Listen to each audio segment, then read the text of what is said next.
Maxence Martin est professeur d'écologie forestière à l'Institut de recherche sur les forêts de l'UCAT depuis juin 2022. Son parcours combine formation technique et académique en écologie forestière et aménagement forestier, se terminant par l'obtention d'un doctorat en biologie à l'UQAC en 2019. Ses travaux de recherche s'intéressent notamment à l'influence des perturbations naturelles et humaines sur la structure, la dynamique, les habitats et les services écosystémiques des forêts boréales. Et depuis 2019, il explore aussi l'interaction entre les arts et les sciences par l'intermédiaire du projet Symphonie boréale, qui met en musique les cernes de croissance annuelle de plusieurs centaines d'arbres, constituant une vingtaine de vieilles forêts du Québec. Alors, en collaboration avec des artistes et des scientifiques, il explore comment différentes approches créatives permettent de présenter les connaissances en écologie forestière sous une nouvelle perspective. Donc, je lui donne la parole pour qu'il nous présente ce projet. Merci beaucoup aussi pour cette invitation. C'est vrai que pour moi, c'est quelque chose d'assez peu commun là, comme type de présentation. C'est vrai que je suis plutôt une présentation scientifique plus que parler vraiment de symphonie boréale. Donc, ça fait plaisir de pouvoir un peu en discuter. Et je voulais faire un peu au début un retour sur mon parcours parce qu'en fait, moi, je me sens toujours comme un intrus quand on me fait parler de symphonie boréale dans certains cadres parce que concrètement, moi, j'ai une formation technique universitaire en foresterie, en écologie, en son environnement que j'ai conduit par un doctorat sur les vieilles forêts, leur diversité, dynamique, conservation, continué en postdoctorat sur ce thème-là, ensuite à l'UCAT, un postdoctorat sur la télédétection appliquée aux vieilles forêts, et actuellement, c'est ça, je suis professeur en écologie forestière appliquée. C'est vrai que moi, je n'ai vraiment pas du tout un parcours créatif, un parcours artistique, je suis vraiment dans le milieu de la science fondamentale, des sciences de l'écologie, et je viens totalement de là, et vraiment pas du tout des milieux plus artistiques. Et aussi, quand on regarde mon parcours, on peut voir un peu un trait commun, c'est que si un truc qui m'intéresse beaucoup, bah, ce sont les vieilles forêts. Ça, c'est si vous parlez avec moi de mes recherches ou de ce que je fais en général, les vieilles forêts elles vont souvent revenir dans la discussion. Mais déjà, quand je parle de vieilles forêts, il y a souvent un enjeu majeur, c'est mais en fait, c'est quoi une vieille forêt? Parce que même les écologues ont du mal à se mettre d'accord sur une définition. Alors imaginez les gens qui ne sont pas dans le milieu de l'écologie forestière, ça peut être un terme qui peut être très vague, très confus, puis des fois on peut peut-être tous utiliser le terme vieille forêt pour parler de choses totalement différentes, ce qui fait qu'on ne se comprend pas. Et donc là, si on veut rentrer là, dans la bonne science de l'écologie, en fait, la vieille forêt se place dans un concept qui s'appelle la succession forestière. Pour faire simple, cette succession, c'est la vie de la forêt après une perturbation importante, bah, notamment un feu de forêt. En fait, quand il y a un feu, la forêt recommence à zéro, elle va se redévelopper, elle va mûrir, avoir une forêt qui va apparaître après, où tous les arbres ont le même âge. C'est une seule génération qui apparaît après le feu. Puis au bout d'un moment, ces arbres-là vont commencer par mourir de vieillesse, être remplacés par de nouvelles générations d'arbres. Et en fait, c'est ça qu'on appelle une vieille forêt, au sens très large du terme, c'est qu'on a plusieurs générations d'arbres qui coexistent au même endroit. Et souvent, on a l'impression, parce que nous, quand on se déplace dans une forêt, bah, les arbres, ils bougent pas. Un arbre, il y a un plus statique qu'un arbre, là, il va pas vous parler, il va pas réagir, il va juste rester planté là devant vous. Mais pourtant, une forêt, c'est quelque chose d'extrêmement unique, et une vieille forêt d'autant plus. Parce qu'en fait, on a vraiment les arbres qui vont mourir, germer à des moments différents, à des cellules différentes aussi. Donc, on peut avoir la mort d'un arbre, la mort d'un groupe d'arbres, la germination d'un groupe aussi, la croissance d'un autre groupe. Et on a vraiment toute cette complexité entre régénération, mortalité, faisant qu'on a plein d'arbres de tailles différentes, de dimensions différentes, voire d'espèces différentes au sein d'un même endroit. Il y a vraiment cette continuité en fait qui se fait dans le temps, c'est-à-dire qu'on a des arbres qui meurent, ce qui laisse la place à d'autres arbres qui vont pousser, prendre leur place, mourir à leur tour, ce qui fait qu'on va toujours garder un couvert forestier dans le temps. Alors, des fois, il y a des trous dans le couvert, mais globalement, il y a toujours des arbres présents, contrairement à quand un feu passe, il va tout restarter à zéro. Et ça, théoriquement, ça peut durer indéfiniment. Sauf s'il y a vraiment dans une tourbière, auquel cas bah, c'est la tourbe qui va prendre le dessus, ou s'il y a des feux de forêt, des coups forestières, donc une perturbation. Mais si on laisse la forêt faire, elle va éternellement rester comme ça. Les forêts, ça décline pas, parce que si les forêts naturellement déclinaient, bah, quand les colos occidentaux sont arrivés au Canada, ils n'auraient pas trouvé de forêt, vu que les vieilles forêts dominaient les paysages naturels du Canada. Et aussi, un gros point, en fait, c'est quand on voit ça, c'est que les vieilles forêts, c'est pas juste une question d'arbres grands et vieux. C'est vraiment qu'ils sont dynamiques. C'est-à-dire qu'une vieille forêt peut avoir des arbres jeunes et peut avoir des arbres petits. C'est pas pour autant que ça sera pas une vieille forêt. Et l'inverse, une forêt peut avoir des arbres très grands. C'est pas pour autant que ce sera une vieille forêt. Et pourquoi on s'y intéresse à ces forêts-là? Parce que c'est vraiment une très très grande valeur écologique. Elles contiennent beaucoup d'habitats qu'on trouve pas ou peu dans les forêts plus jeunes et les forêts aménagées, bah, notamment le bois mort, les arbres habitats ou même le microclimat, parce que vu qu'on a vraiment une structure complexe au niveau vertical, horizontal, ça crée plein de microclimats importants pour de nombreuses espèces. Il y a aussi un rôle important de leur stabilité temporelle parce qu'il y a des espèces qui mettent beaucoup de temps à se disperser. C'est-à-dire que s'il y a un feu de forêt, bah, pour pouvoir recoloniser ce territoire-là, pour certaines espèces, ça va prendre énormément de temps. Alors, plus le couvert forestier est maintenu dans le temps, bah, plus l'espèce a des chances de coloniser parce que s'il y a un feu tous les 50 ans, elle ne pourra jamais se déplacer sur des grandes surfaces. Et enfin, il y a même plus largement des services qu'elles nous rendent, au sens large du terme. Par exemple, bah, les forêts, c'est un important stock de carbone. Ce sont des éponges aussi, parce que souvent, elles ont un sol épais, beaucoup de bois mort, donc elles vont stocker l'eau bien plus que des forêts plus jeunes. Dans le paysage, une vieille forêt, c'est bien plus beau que des plantations, par exemple, ou même ce rôle patrimonial, parce que ça reste des écosystèmes qui sont un bien commun, et donc sont notre patrimoine à tous, au final. Et le problème des forêts aussi, bah, c'est très bien les forêts, c'est des super écosystèmes, mais elles sont vraiment menacées par l'homme très fortement. Si on prend le cas européen, par exemple, bah, c'est très simple, il n'y a plus de vieilles forêts. Quasiment, vraiment, c'est à part dans des régions très isolées. Si on regarde toute l'Europe de l'Ouest, des vieilles forêts, il n'y en a plus. À cause de l'agriculture, la foresterie, on a retiré la quasi-totalité des vieilles forêts. Et les reliquats qui restent, c'est vraiment parce que des zones très pauvres ou très isolées, notamment en montagne. Ce qui fait que c'est parce qu'il n'y avait aucun intérêt économique à aller les chercher. Donc vraiment, la seule raison qui protège les vieilles forêts, c'est ça, c'est que ça n'intéresse pas le marché, faisant que souvent, bah, ces vieilles forêts ne sont même pas représentatives de ce qu'il y avait avant. Là, tantôt, Magali parlait de la disparition invisible. Et ça, c'est le grand jeu qu'on a en Europe, c'est on a beaucoup de vieilles forêts, mais on n'a même plus les modèles de référence de ce que c'était ces vieilles forêts-là, parce que dans toutes les zones fertiles, elles ont disparu depuis tellement longtemps qu'on n'a pas grande idée de ce qu'il y avait avant. On a des hypothèses, mais on a très peu d'exemples de ce qu'il y avait avant naturellement. Et donc, les derniers grands massifs des forêts sont surtout dans les tropiques ou en forêt boréale, mais on fait face au même problème. Là, par exemple, c'est le coin du secteur de la lac Paibonca, donc quand même un lac qui fait 60 km de haut pour vous donner l'échelle. Et tout ce qu'on voit en vert sombre, c'était des vieilles forêts, de la forêt primaire. Et là, on voit moins de 30 ans l'avancée des coupes forestières dans ces vieilles forêts-là qui ont vraiment fragmenté, qui ont vraiment morcé le territoire. Ce qui fait que même si le Canada, on est très bon à avoir des vieilles forêts, bah, on les perd aussi extrêmement rapidement. Et ça, bah, ça a des conséquences environnementales réelles. Le caribou forestier, c'est qu'un exemple parmi d'autres, mais on a vraiment une perte de biodiversité parce qu'en plus, surtout au Canada, on connaît très peu de notre biodiversité.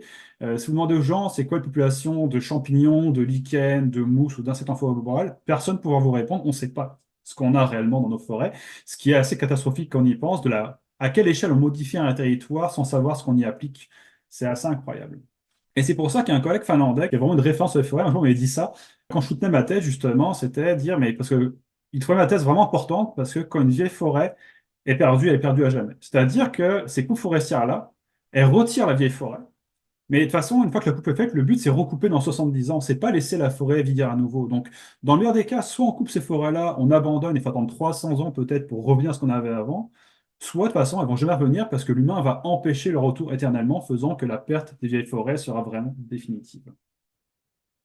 Et là, j'en prie, il faut faire un aparté parce que cet enjeu-là, mine de rien, au Canada, je trouve qu'on n'en parle pas trop parce que souvent, un peu la carte joker que sortent les gouvernements, c'est de se dire, mais non, regardez, au Canada, on est super bon en aménagement forestier parce qu'on ne fait pas de déforestation.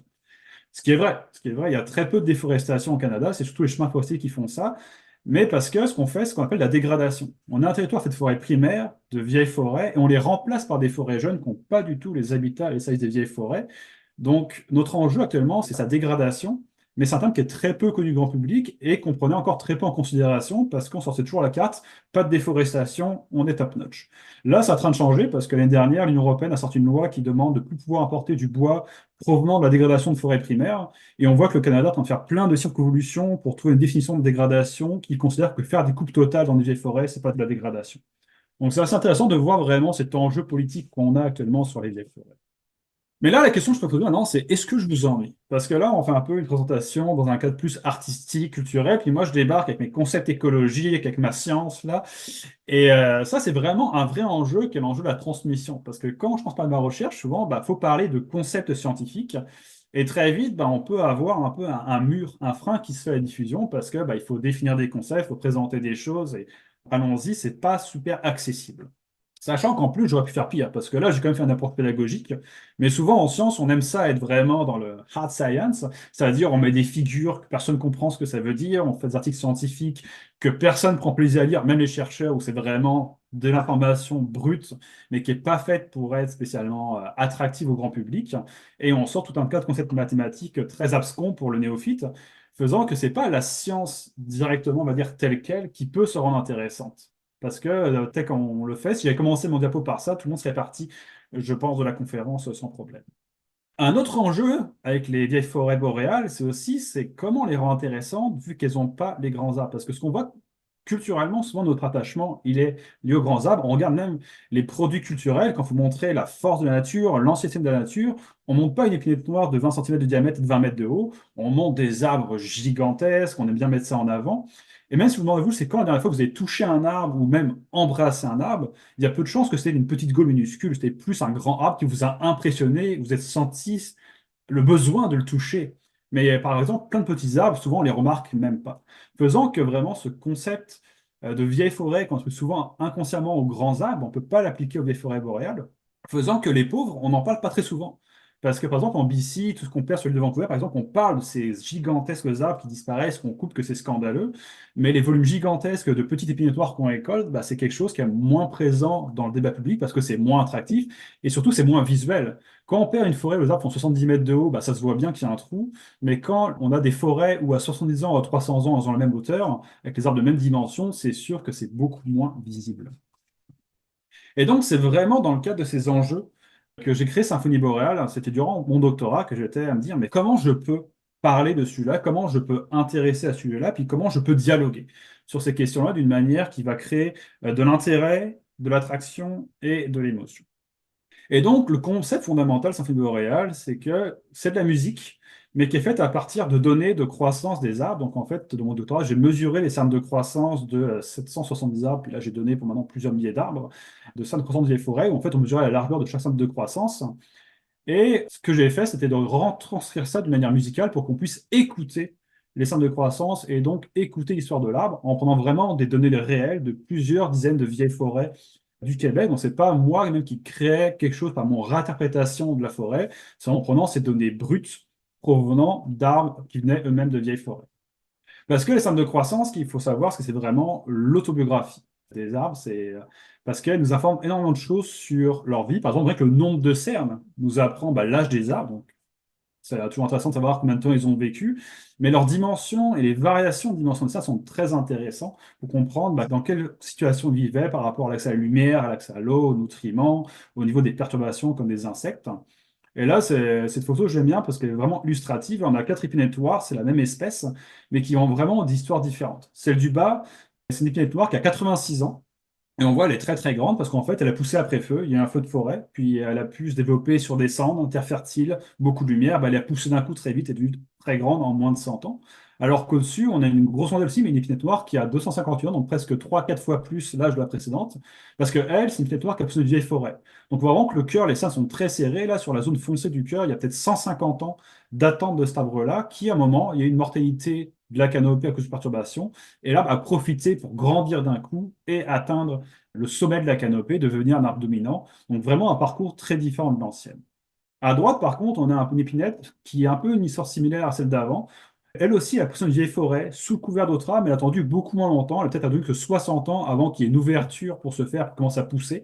Donc, on va voir ce changement de croissance assez fort entre un cœur très resserré et une périphérie beaucoup plus large. Mais elle est encore en cours de croissance. Elle n'a pas encore atteint le sommet, elle est encore petite. Et ça se trouve, dans 70 ans, elle va atteindre les dimensions de l'autre épinette. Et donc, elle représente vraiment une étape avant de ce build forestière. Et enfin, la dernière tout à gauche, là, c'est vraiment une toute petite épinette, là, vraiment pas grande, elle est grande comme ça. Et pourtant, elle a 270 ans. Parce que ça, c'est une épinette qui a poussé dans une tourbière, donc elle a poussé dans de la sphère, des sols extrêmement pauvres, ils sont peu fertiles, ce qui fait que même si elle le voulait, parce qu'elle a un accès total à la lumière, bah, cette épinette ne peut pas pousser. Donc elle, sa stratégie, c'est bah, je suis têtu, je suis téméraire, je vais survivre, mais j'ai pas les ressources vraiment pour pousser, donc je pousse extrêmement lentement, mais en contrepartie, je vis très longtemps. Faisant que des fois, entre une très grande épinette et une toute petite épinette, la plus vieille, c'est vraiment pas celle qu'on croit, et c'est souvent même le contraire d'ailleurs. Et donc ça, c'est chaque chronologie de croissance, c'est l'histoire de l'art, mais une fois qu'on met ensemble ces chronologies de croissance, eh ben, on a l'histoire de la forêt, on peut ainsi bien distinguer des forêts, comme par exemple des forêts qui ont poussé après feu, où les arbres ont presque tous un patron similaire vu qu'ils sont un peu en même temps, ou bien des vieilles forêts où là, les arbres sont apparus différemment, ont eu différentes vies, parce qu'il y a eu différentes perturbations qui avaient elles-mêmes différentes sévérités et natures, faisant qu'on a beaucoup plus de complexité. Et donc, moi, mon idée, c'était de transformer ça en musique, mais aussi pas n'importe comment.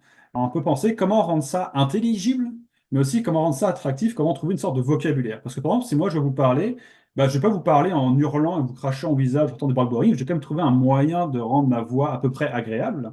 Bah, c'est pareil au niveau musical, j'aurais pu sortir vraiment les données brutes, les fréquences brutes, et vous sortir des fréquences qui sortent des échelles musicales occidentales, mais ça aurait été juste très dissonant et très désagréable.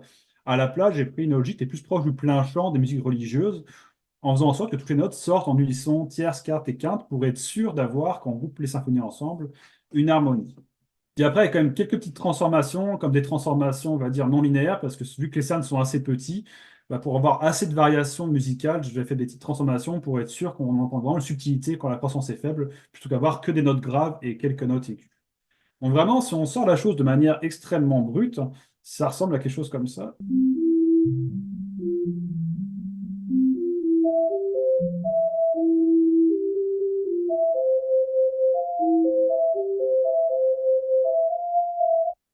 Pas mettre tout en entier, mais c'est un peu l'idée vraiment pour une chronologie, on obtient quelque chose du genre. Sauf que après, bon, vu que j'ai des certaines d'arbres, bon, j'avais déjà pas trop la motivation de composer moi-même et d'enregistrer moi-même chaque chronologie séparément. Et donc, j'ai choisi plutôt une approche procédurale où vraiment, alors là, on retombe dans le hard science où c'est du code brut pour réussir à produire comme ça, à convertir rapidement et massivement ces chronologies en musique pour pouvoir après les grouper à l'échelle de chaque peuplement, en fait, à chaque groupe d'endroits où j'avais pris les rondelles pour obtenir une symphonie où j'ai vraiment l'accumulation de tous les arbres présents dans environ 400 mètres carrés pour comprendre un peu comment ces arbres entre eux fonctionnaient. Avec un peu de travail de post-production aussi pour donner un son plus proche de celui d'un orgue. Toujours cette juste tête religieuse pour un peu rajouter ce côté sacré, vraiment créer ce sentiment de grandeur quand on parle de vieille forêt pour des arbres qui sont pourtant pas très grands. Donc ça donne différentes symphonies qui vont nous indiquer en fait à chaque fois, juste par l'audio, on peut retracer leur vécu. Si je prends une forêt après feu, par exemple, on a donc une forêt où les arbres apparaissent tous en même temps, sont en croissance très forte. Au niveau musical, ça se distingue très fortement.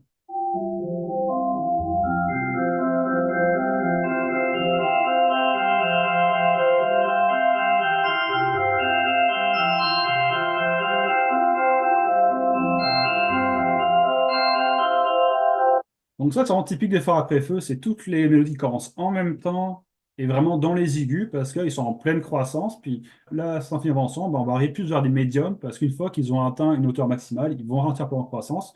Mais ça crée vraiment une musique extrêmement typique. Alors qu'à l'inverse, une vieille forêt, bah là, on va avoir des arbres qui apparaissent à différents moments, qui en plus ont des croissances très variables, certaines très faibles, d'autres assez moyennes et d'autres très aiguës quand on a des perturbations, faisant qu'on a tout de suite quelque chose de beaucoup plus complexe.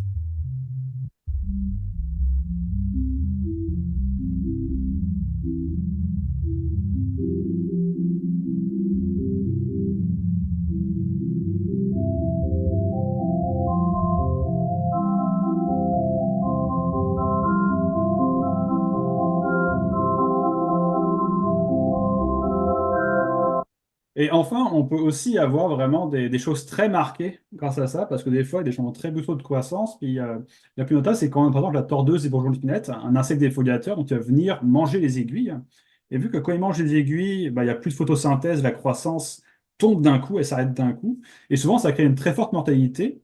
Et ce faisant, on a d'un coup une grande ouverture de la canopée. Et donc, tous les arbres qui attendent dans le sous-étage vont pousser très fortement d'un coup, parce que d'un jour à l'autre, ils ont un accès très fort à la lumière. Et ça, c'est quelque chose qu'on entend très bien. Là, vous verrez qu'on est plus dans des médiums. Un coup, on entend une très courte descente dans les basses, on entend presque plus rien. Puis après, une explosion d'aigus. Bah, ça, c'est vraiment la régénération post-tordeuse, où tous les arbres sous étage profitent grandement de cet accès à la lumière, qu'on entend très bien.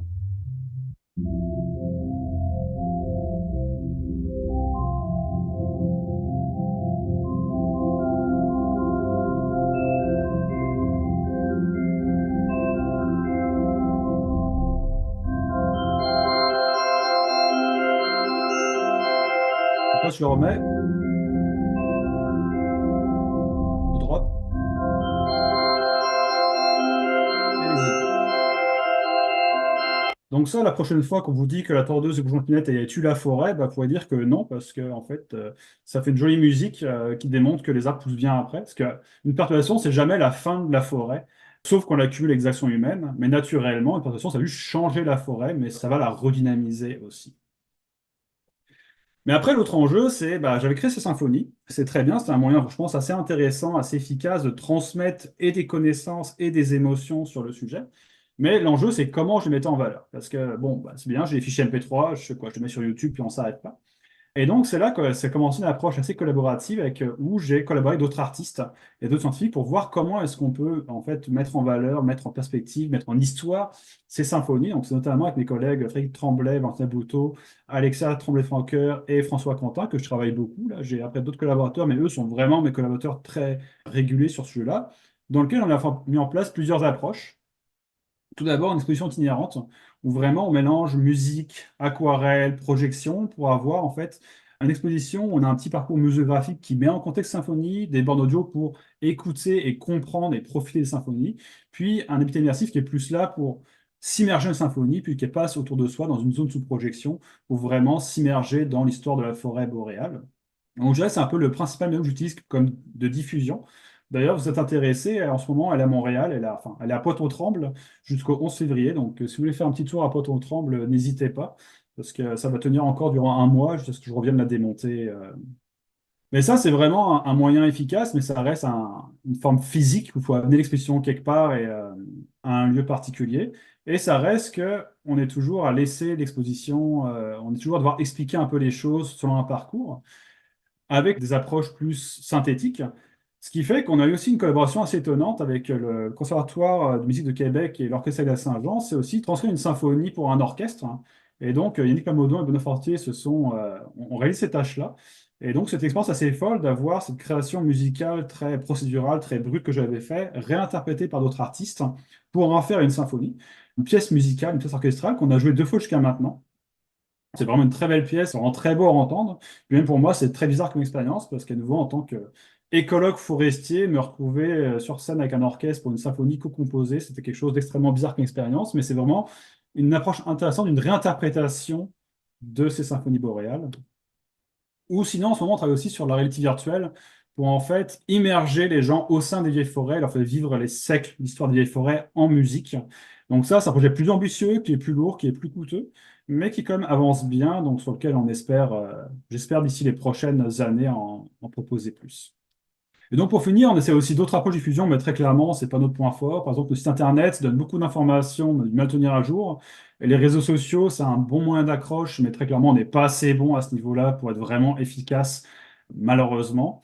Et on a aussi travaillé sur une trousse pédagogique, là, qui est pourtant assez avancée, mais en fait, la Covid était venue entre-temps, puis a vraiment cassé le momentum dessus, ce qui fait que j'espère pouvoir sortir un jour, mais l'accouchement de cette trousse pédagogique est très difficile parce qu'on manque de temps, en fait, pour la finaliser.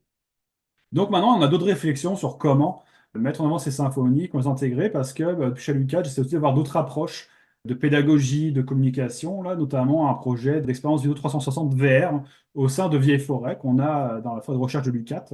Donc voir comment différents médias peuvent continuer à coexister pour toujours s'intégrer aux symphonies boréales et réussir à continuer à diffuser l'information et de l'émotion sur les Vieilles Forêts. Donc c'est tout pour moi, puis merci pour votre attention.